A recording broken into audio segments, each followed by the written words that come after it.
Welcome back to Daybreak. Dr. Todd Freeman, Superintendent of the Sylacauga City Board of Education, joins us this morning. And Dr. Freeman, always a pleasure, sir. Thanks for coming by. Well, thank you, Jimmy. It has been a busy several weeks for you guys. Yes, and I want to touch first of all on what you can share about what has transpired. I know there's a lot of social media and a lot of media coverage from outside the area, but what has transpired and where we are as far as Sylacauga City School System.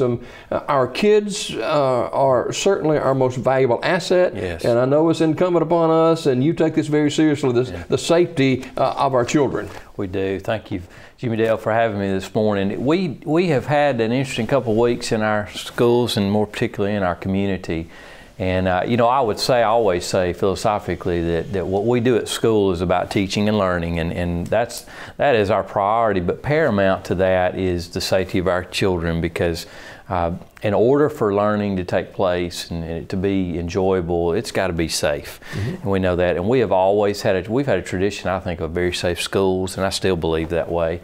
We're not perfect, but from time to time we have to be aware of that. But we have such a strong partnership with our police department. You know, we provide school resource officers in our buildings, and the last couple of weeks we've had additional assistance from our police just as a measure of security and calmness for our school. Our school the last couple of weeks has been very calm, and it really has, believe it or not. Now, we've had a couple of things we've dealt with, but the school, you know, what impressed me more than anything is the model that our young people have been to our community at the high school, and I've spent a lot of time there the last couple of weeks, more particularly last week, just observing the student body, and it was like a normal operation to them. They love each other. They have a good time together. They learn together, black and white, and it's really special to watch. And I wish the cameras could pick up the things that I saw that assure me about the future of our community. Dr. Todd Freeman, our guest this morning. He's the superintendent of the Sylacauga City Board of Education. And several weeks ago, we saw that there are more extensive law enforcement presence in the schools. Is that still today? We do have some elevated amount. We do not have the large measure we had a couple of weeks ago, but we still do have some elevated amount, and that's something that may be more permanently in place, just as some additional measure of security. I do not have a concern, quite honestly, because I've seen such good reaction and behaviors from our students, and that's the way that they always have been. So, but times change sometimes, and you know, the climate in our nation, unfortunately, we're aware of it, and it plays a role in our community, always into our school, and schools are microcosms of communities, and in this case of our nation, and unfortunately a lot of those things get brought into school, and we have to be able to control that, and we're asking our teenagers to try to discern all of this stuff out there that's just unhealthy in politics and in society, and so they've done a spectacular job at it, but we still have to be aware of it in school and prepare ourselves for things that might occur. Being a part of the media, I applaud social media for a positive role it plays, but on the other side of the coin, it can be a negative factor as well. It is, and you know, I'm like you, Jimmy Dale. I think there is much power in any type of digital media, social media. We use it in our schools, and Facebook and Twitter and things like that. It certainly has a powerful influence, and it can be positive or negative, like anything else can be if used inappropriately. Unfortunately, I think the last couple of weeks, so many things that transpired that were rumors, that incited things that maybe were not necessary, were just emblematic of what can happen and where it can go wrong. And we have to be able to contain that in the school and make sure it doesn't become an issue. And unfortunately, there were a lot of those things we had to be able to contain. I applaud the teachers and the faculty and those that were involved in keeping a positive view, caring for our children, because you know, our children, when they come in those school doors, they're in your care. Yes. And I think the teachers and the administrators have done a wonderful job in ensuring and calming our young people, because our young people, you know, their minds are going 1,000 miles per hour, and it's what's happened lately, you know? Yeah, that's so true. And one of the things that we want our administrative teams to always do is to be discerning about how they handle situations. Sometimes require swift action, sometimes require some more thoughtful action. And these are situations that flare up that you have to use that discernment, knowing how to act, when to act quickly, when to use some discernment and act a little bit in the long term. And I've been pleased with what they've done, and I've been more especially pleased with our student council leaders at the school, Jimmy Dale. They have been working with the principal over things that they want to do to help the student body move forward and unite, and that is really powerful when your students take it upon themselves to lead the school, and that's what we want. Any updated physical report on the young man who was injured off campus in an incident several weeks ago?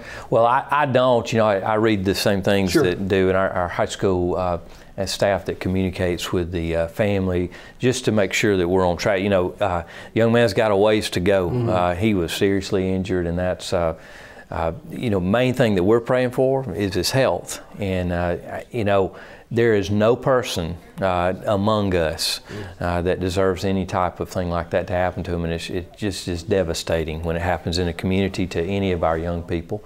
And I applaud the police for the work they've done, and I'm sure that the district attorney and the courts will handle justice as it should be.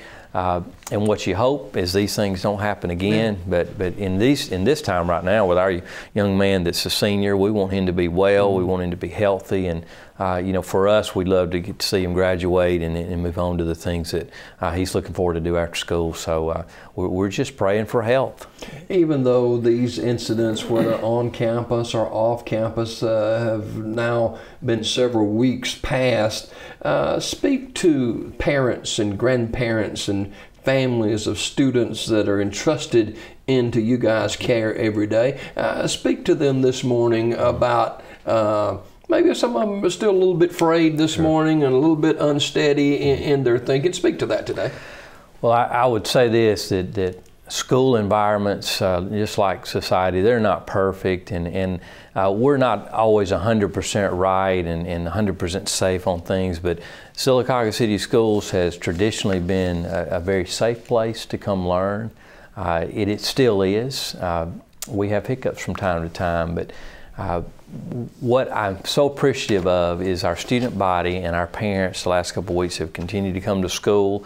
You know, I understand it like you. I'm a parent now too, and I think much about what would I do with my children, and I understand those concerns and fears, but I want to say that we have such good cooperation with our police. We have such good teachers, administrators, and people surrounding our young folks to help guide them and make good decisions, that I believe in it. I believe in Sylacauga schools, that this is the place to be. It's the safest place to be, and for the long term, it's where we want our young folks to be, to set the course to help our community continue to thrive. So I appreciate the patience and the feedback, and I always get feedback. Sometimes it's not necessarily what I want to hear, but that's not what I want. I want honest feedback, and I get that in times like these, and I'm appreciative of it because it helps us be better.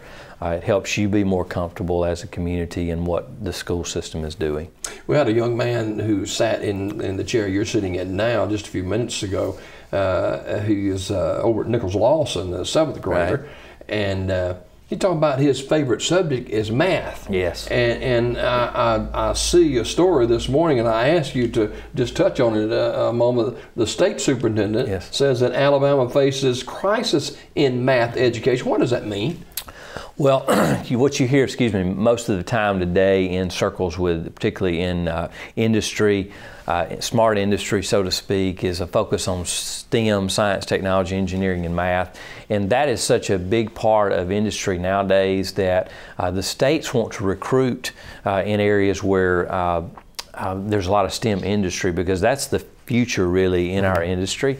And according to our state superintendent, that's something that we've really got to focus on. I would agree with him statewide. When you look at national test scores, we've got some improvement to do. And I would always caution to say that the test score is not the most important thing. It's part of our conversation that we have. But based on those things and just the emphasis that we need to place on STEM, he wants to bring some thought process to how we make math better in schools, how we better prepare our students, how we better prepare teachers, so that when our kids graduate from high school and they graduate from college, that we're stronger in the mathematics and the science areas in STEM in general. And that in itself is a better recruiting tool than anything for the state. So I understand where he's coming from. I will say this, we have done some really good things mathematically in our schools. We've got a ways to go in some areas. Our teachers have done great work. Our students are improving test scores, improving the things they're doing. So we're doing good work in Sylacauga, but I would say Mr. Sennett is on track there. Dr. Todd Freeman, Superintendent of the Sylacauga City Board of Education, our guest for a few more minutes this morning. It's a big night at Sylacauga High School tonight, Miss SHS night, a big regional football game, one of the biggest games that we've hosted at this stadium, and man, is the stadium looking good. Well, it is looking great, and I'm so excited for the crowd that we'll have. It's going to be a fun night. Of course, we don't have to worry about rain since it hasn't rained and it feels like a year, so it's going to be a beautiful night to play. I think our largest crowd, and I believe if either team wins and then wins out the rest of the season, they'll be the region champion. Yeah. That's big for us, and we're excited. We got a really fine football team, Clay Central does, and it's going to be a beautiful place. We want our fans to come and experience a great venue when they come to Sylacauga and to Legion Stadium, and so we're real proud to see the work that's taking place there, and we just almost finished with what we want to get done this fall. And you've got a family member that's playing on Clay Central's team you're awfully proud of. I do. My nephew plays on the offensive line, and he does a really good job. I'm as proud about his academic work as I am about his athletics. Tonight he gets to focus on athletics, and he and his sister, my niece, will be out there during halftime with the band. So I'll enjoy that. But no split allegiance. No. There's one question about it. I'll enjoy watching them, but I'll be wearing red and black, and my loyalties will not be questioned. Dr. Todd Freeman, our guest this morning. Another minute or two with Dr. Freeman, and if you would speak just a minute to the discipline that is set forth at Sylacauga High School, and how important that this is to the stability of the school system. It absolutely is. I would tell you that what I said earlier in our comments, that we want to be about learning and what's going on in the environment, but you do have to have a discipline structure, and that means a lot of different things. And in this case, it's about the behavior of our students, and discipline today looks different than it did when we were in school. Not necessarily worse or better, but when you reflect back on the way we went to school and how discipline looked then, it just looks different today. What we are ultimately looking for is our students to be engaged in school. And when you go into a classroom today, you might hear a lot of noise taking place. There might be a lot of collaboration between students. That doesn't mean it's undisciplined. It just means it's a different type of learning environment. But make no mistake, as I said in some comments last week when I sent some information out to parents, I expect our students to behave appropriately. There are norms about behavior that have never changed. Respect, decency toward one another, being fair, being loving, being forgiving. Those are non-negotiables, and we fully expect it, and our board expects that our students will come to school that way, that we will behave that way, and we really don't negotiate about those things. And so I'm confident we continue in that method across our schools. And like I said, we're not perfect. We'll make mistakes from time to time, but our goal as a school administration and team is to help our students get on the right track when they do make mistakes. Even though there's been a hiccup or two in the last few weeks, overall this system, the Sylacauga Board of Education and the schools, I mean, it's been a fantastic year. It has been. I appreciated the students deciding last week to really emphasize the We Are family idea, and I wrote some comments about that last week that just spoke about the fact that families don't always agree and get along. families stay together because they love each other. They have a common identity, and Sylacauga City Schools is just that for us. And you know, that's the way we feel. We really mean that. Dr. Todd Freeman, our guest here on Daybreak this morning, and appreciate you being here today. I know it's been a busy several weeks, and I've never seen so many out-of-town media in our city that if we can get them to come back and do some good news stories for several weeks, we'll be in good shape. Well, we want them all on our distribution list because there's a lot of good things happening here, and I'm thankful that Jimmy Dale, you guys and our radio and our local papers cover what is good about our community, because there's far more good than bad. Absolutely. And I'm appreciative of that loyalty that you guys have toward this, to the community. Dr. Todd Freeman, our guest this morning here on Daybreak. We've got much more to do on the show. A little bit later on, a look at national news, a full look at the weather forecast, and also Toots's tip schedule here this morning as we get set for another college football weekend. Don't forget, it's Sylacauga Miss S.S. tonight. That pregame starts about 6:30 at the stadium at Legion Stadium in Sylacauga, and so be a part of that if you possibly can.